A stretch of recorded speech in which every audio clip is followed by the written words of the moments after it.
তোমার কোয়েশ্চনটা হচ্ছে root over 51 plus 134 plus 5 root over 42 plus root over 16 plus root over 9 কোয়েশ্চনটা আছে root over 51 plus root over 134 plus 5 root over 42 plus root over 16 plus root over 9 তো ইয়াত আমি same হ'ব কি হ'ব root over 51 plus root over 134 plus 5 root over 42 plus root over 16 মানে কিমান 4 plus root over 9 মানে 3 তো নেক্সট লাইন কি হ'ব আমাৰ root over 51 plus root over 134 plus 5 root over 49 42 plus 4 plus 3 next line কি হ'ব আমাৰ 51 plus root over 134 plus 5 root over 49 means 7 लिखिए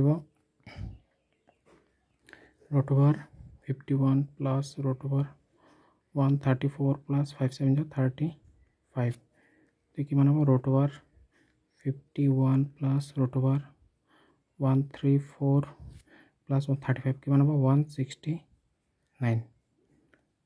169 तो नेक्स्ट की root over 51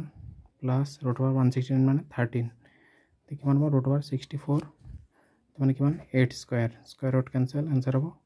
8 तुम्हारा आंसर हम बी 8 तो नेक्स्ट क्वेश्चन आसे x equal to √3 then x to the power 4 by 1 by x to the power 4 x to the power 4 plus 1 by x to the power 4 तो কি লিখব পাৰিম x square whole square plus 1 by x square whole square তো কি মানে a square plus b square তো কি লিখব পাৰিম a plus b whole square minus 2ab 2 into x square into 1 by x square तो x এর ভ্যালু আমার কি মান দেয়া আছে √3 তো মানে x square কি মান হবে 3 plus 1 by 3 whole square square cancel কি হবে -2 যেহেতু x equal to √3 আছে তো মানে x square কি মান হবে 3 তো মানে ইয়াত কি হবে 3 plus 3 3 to LCM ললে 3 দিয়ে 9 plus 1 10 by 2 whole square -2 तो 10 स्क्वायर होगा 100 बाय 3 स्क्वायर होगा 9 -2 तो क्या मानब 9 থেকে তলত বর্থ 100 9 টু যা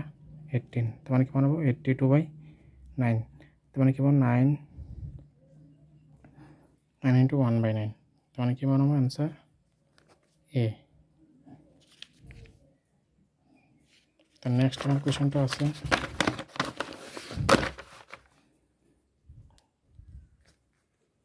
যদি x by 3 equal to y by 4 equal to z by 7 তেন্তে এটো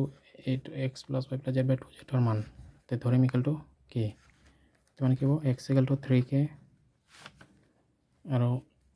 y equal to 4k z equal to 7k এতেকে কি হ'ব x plus y plus z by